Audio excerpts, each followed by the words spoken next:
Hi hello ಎಲ್ರಿಗೂ ನಮಸ್ಕಾರ. Welcome back to Sandesh academy. ಇವತ್ತು day 10 of 15 days marathon series KEA 708ಗೆ ಬೇಕಾಗುವಂಥದ್ದು ಜನರಲ್ ಇಂಗ್ಲೀಷ್ ಪ್ರಶ್ನೆಗಳನ್ನು ಸಾಲ್ವ್ ಮಾಡ್ತಾ ಇದ್ದೀವಿ.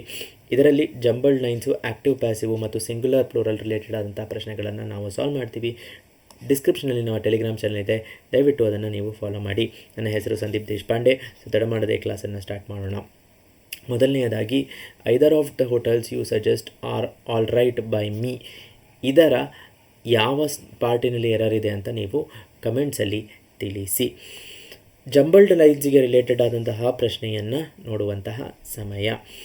ಮೊದಲನೆಯದಾಗಿ ಚಾರ್ಲ್ಸ್ ಡಿಕೆನ್ಸ್ ಬಗ್ಗೆ ಇದೆ. ಸೊ ರೀಸೆಂಟ್ ಪೇಪರ್ಸಲ್ಲಿ ಬಂದಂತಹ ಒಂದು part. Charles Dickens was a famous English novelist who was born in England in 1812. ಇಂಗ್ಲೆಂಡಿನಲ್ಲಿ 1812ನಲ್ಲಿ ಬಾರ್ನ್ ಆದಂಥವ್ರು ಅನ್ನೋದು ಫಿಕ್ಸೆಡ್ ಸ್ಟೇಟ್ಮೆಂಟು.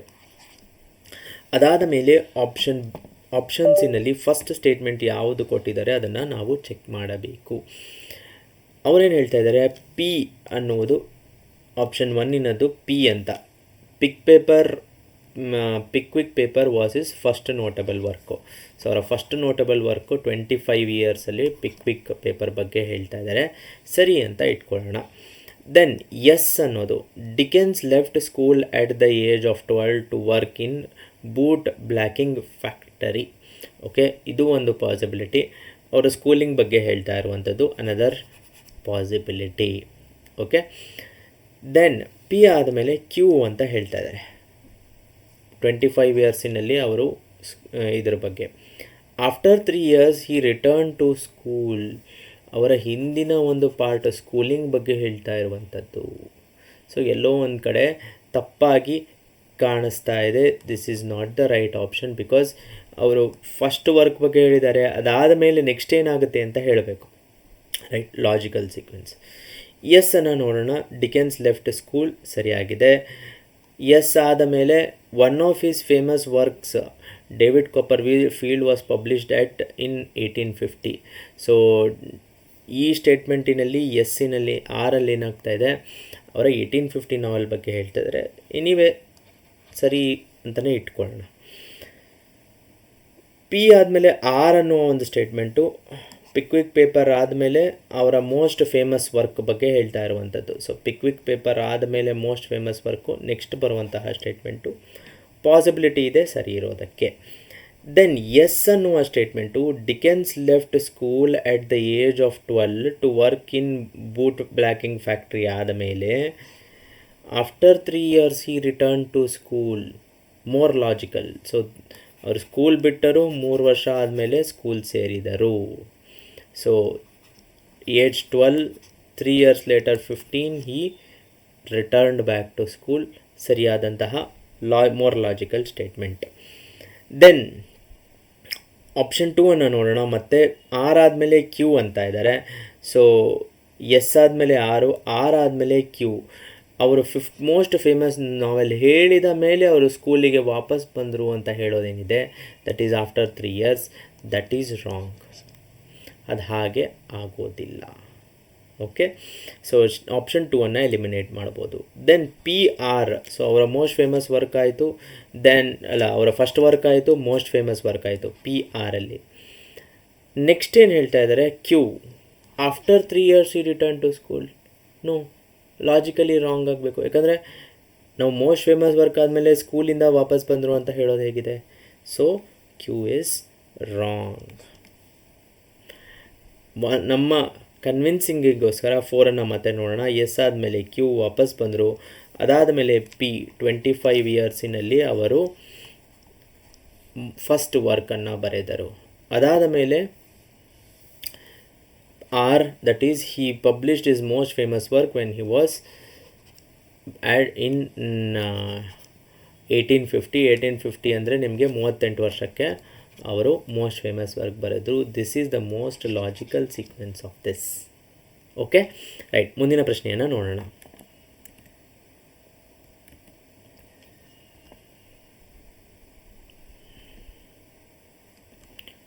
ಮುಂದಿನ ಪ್ರಶ್ನೆ, microscopes are an important invention in human history.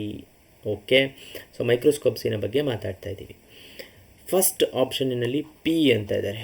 It is said that Romans were experimenting with light bending properties of glass lenses.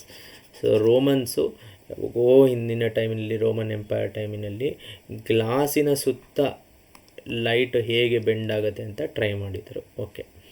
Q, towards the end of 19th century microscopy began a popular subject among scientists. ನಮ್ಗೆ already ಗೊತ್ತಿದೆ ಒಂದು Romans ಬಗ್ಗೆ ಮಾತಾಡ್ತಾ ಇದ್ದಾರೆ ಅಂತ, anyway ಇಟ್ಕೊಳ್ಳೋಣ, ಸರಿ ಇರ್ಬೋದು ಅಂತ. Yes, but the history of modern microscopes begins in 15th century. No, it cannot start with but. ಯಾಕಂದರೆ ಇಲ್ಲೇನು ಹಿಸ್ಟ್ರಿ ಬಗ್ಗೆ ಮಾತಾಡಿಲ್ಲ. ಮುಂದೆ ಹಿಸ್ಟ್ರಿ ಸ್ಟಾರ್ಟ್ ಆಗೋದಕ್ಕೆ then Robert Hooke's book Micrographia published in 1665 is important in this regard ಅಂತ ಹೇಳ್ತಾ ಇದ್ದಾರೆ. So ಎಸ್ಸಿಂದ start ಆಗುವ ಚಾನ್ಸಸ್, ಆರಿಂದ ಸ್ಟಾರ್ಟ್ ಆಗುವ ಚಾನ್ಸಸ್ಸು ಇಲ್ಲ, ಎಸ್ಸಿಂದ ಸ್ಟಾರ್ಟ್ ಆಗುವ ಚಾನ್ಸಸ್ ಇಲ್ಲ. ಯಾಕಂದರೆ ನಮ್ಗೆ ಆಲ್ರೆಡಿ ಗೊತ್ತಿದೆ, we are talking. So Robert ಹುಕ್ಕಿನ ಬುಕ್ಕಿನ ಮುಂಚೆ ನಮಗೆ 15th century ಬರಬೇಕು. ಎಲ್ಲೋ ಒಂದು ಕಡೆ ನಾವು 15th century ಬಗ್ಗೆ ಓದಾಗಿದೆ ಅಂತ ಗೊತ್ತಿದೆ. ಸೊ ಎಸ್ಸಿಂದ ಕೂಡ ಸ್ಟಾರ್ಟ್ ಆಗಲು ಚಾನ್ಸ್ ಇಲ್ಲ. ನಾವು ಪಿ ಆದ ಮೇಲೆ R. It is said that Romans were experimenting ಆಯಿತು. ಅದಾದ ಮೇಲೆ ಲೈಟ್ ಬೆಂಡಿಂಗ್ ಪ್ರಾಪರ್ಟೀಸ್ ಬಗ್ಗೆ ಎಲ್ಲೋ ರೋಮನ್ಸು ಫಸ್ಟಿಗೆ ಟ್ರೈ ಮಾಡಿದರು. ಬಟ್ ಮಾಡರ್ನ್ ಮೈಕ್ರೋಸ್ಕೋಪ್ಸ್ ಏನಿದೆ, ಅವರು ಬರೀ ಗ್ಲಾಸ್ ಲೆನ್ಸಸ್ ಬಗ್ಗೆ ಮಾಡಿದ್ದು. ಮಾಡರ್ನ್ ಮೈಕ್ರೋಸ್ಕೋಪ್ಸ್ ಏನಿದೆ ಅದು ನಮಗೆ 15th century.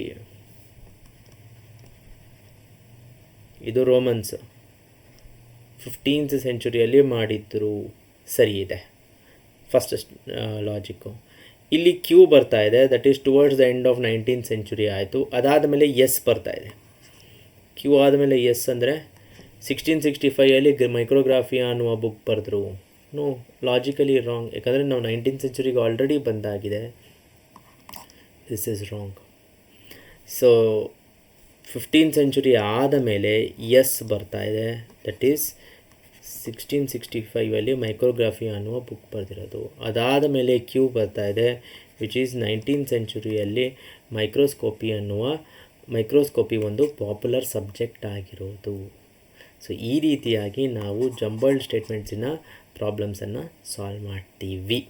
Okay, next part active and passive voice related ಆದಂತಹ segment. Govindaraju has taught grammar for undergraduate students. Govindaraju ಅನ್ನೋ ಟೀಚರು ಅಂಡರ್ ಗ್ರ್ಯಾಜುಯೇಟ್ ಸ್ಟೂಡೆಂಟ್ಸಿಗೆ ಗ್ರಾಮರ್ ಟೀಚ್ ಮಾಡಿದ್ದಾರೆ ಅಂತ. Govindaraju has taught grammar is the main part for undergraduate students. ಅದೇ ರೀತಿಯಾಗಿ ಉಳಿಯುತ್ತೆ. ಅದನ್ನು change ಮಾಡಿದಾಗ grammar has been taught by Govindaraju ಅಷ್ಟೇ, ಇನ್ನೇನು ಚೇಂಜ್ ಆಗೋದಿಲ್ಲ.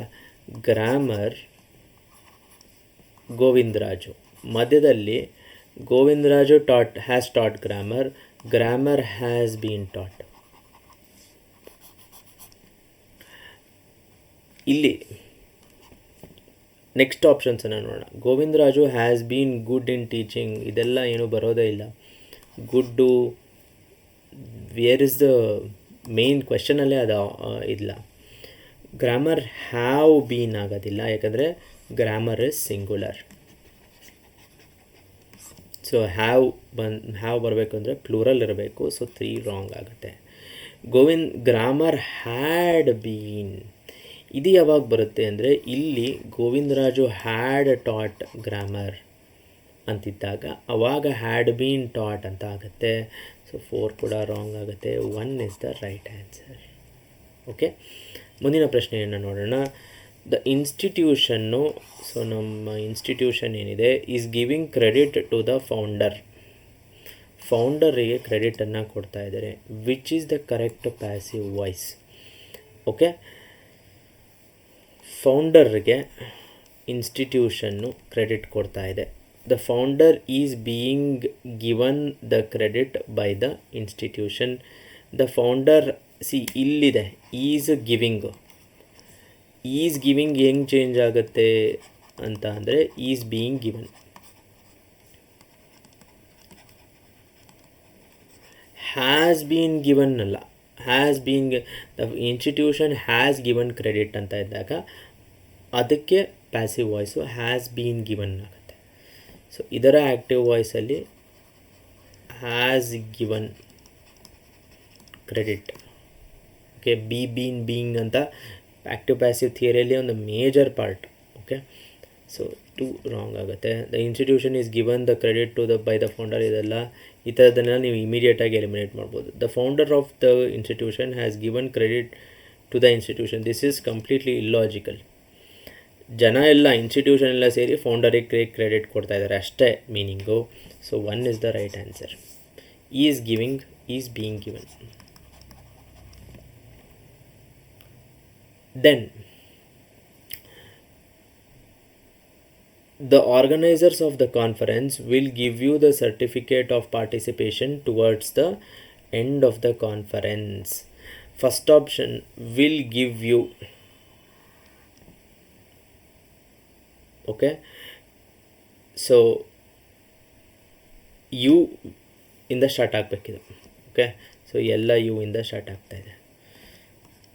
ವಿಲ್ ಗಿವ್ ಯು ಅಂದರೆ ನಿಮಗೆ ಕೊಡಲಾಗುತ್ತದೆ ಮುಂದೆ. You will be given a certificate of participation by the organisers of the conference by towards the end of the conference. So towards the end of the conference 2 ಸತೆ conference ಇದೆ. ಸರಿ, you are given ಇದಾಗಲ್ಲ. You are given ಯಾವಾಗ ಬರುತ್ತೆ ಅಂತ ಅಂದರೆ the organizers of the conference give you ಅಂತ ಅಂದಾಗ ಆರ್ ಗಿವನ್ ಆಗುತ್ತೆ. You were given a certificate ಅಂದರೆ the organisers of the conference gave you ಅಂತಿದ್ದಾಗ ಅದಕ್ಕೆ ರಿಟರ್ನ್ ಆಗುತ್ತೆ ಯು ವೇರ್ ಗಿವನ್ ಅಂತ. You have to participate to be given, ಈ ಥರದ್ದು ಸ್ಟೇಟ್ಮೆಂಟ್ಸನ್ನು ನೀವು ಇಮಿಡಿಯೇಟಾಗಿ ಎಲಿಮಿನೇಟ್ ಮಾಡಬಹುದು. ನೀವು ಪಾರ್ಟಿಸಿಪೇಟ್ ಮಾಡಬೇಕು, certificate, no such thing is to be entertain.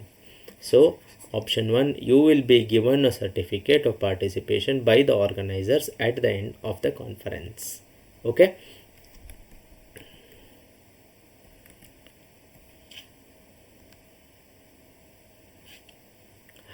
Okay, next question, they were driving a new car.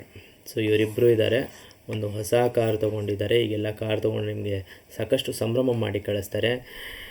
ಆ ನ್ಯೂ ಕಾರಿಂದ ಸ್ಟಾರ್ಟ್ ಆಗಬೇಕು.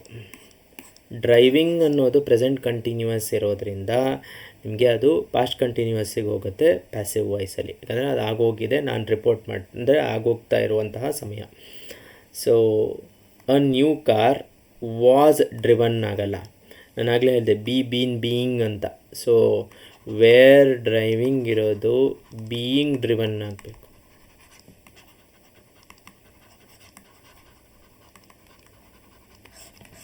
As simple as that. A new car was driven ಅಲ್ಲ. Okay, a new car was being driven by them is the right passive voice. Okay, a new car were being driven ಇಲ್ಲ, car singular ಇದೆ ಇಲ್ಲಿ. So war ಬರೋದಿಲ್ಲ, ವಾಸೇ ಬರಬೇಕು. Right, singular and ಪ್ಲೂರಲ್ನ ಒಂದು ಕ್ವೆಶನನ್ನು ನೋಡೋಣ. ಮೊದಲನೆಯದಾಗಿ correct ಗ್ರೂಪ್ಸನ್ನು identify ಮಾಡಿ ಕರೆಕ್ಟ್ ಆನ್ಸರನ್ನು ಹುಡುಕಿ. ಬೇಬೀಸ್ ಸರಿಯಾಗಿದೆ. ಲೀಫ್ಗೆ ಲೀವ್ಸ್ ರಾಂಗ್ ಆಗಿದೆ, LEAVES. Okay, so B wrong, group A wrong ಆಗುತ್ತೆ. ಎ ರಾಂಗು ಮತ್ತು ಇಲ್ಲಿ ಎ ರಾಂಗು. ಸೊ ಇದೆರಡನ್ನು ನಾವು ತೆಗೆದು ಬಿಡಬಹುದು. ನೆಕ್ಸ್ಟು ಸನ್ ಇನ್ ಲಾ, ಸನ್ಸ್ ಇನ್ ಲಾ ಸರಿ ಇದೆ. Looker on, lookers on. Okay, passer by, passers by. Man of ವಾರ್ಗೆ ಮ್ಯಾನ್ಸ್ ಅಲ್ಲ, ಮೆನ್ ಆಫ್ ವಾರ್ ಆಗಬೇಕು. Okay, so D wrong, group B wrong ಆಗುತ್ತೆ. ಇಲ್ಲಿ B wrong. None of the above is the right answer. ಎಲ್ಲ options ಓದೋ ಅವಶ್ಯಕತೆಯೇ ಇಲ್ಲ. Anyway ನೋಡಿ ಯಾಕೆ ಬೇರೆದು ತಪ್ಪು ಅಂತಲೂ ಹೇಳ್ಬೋದು.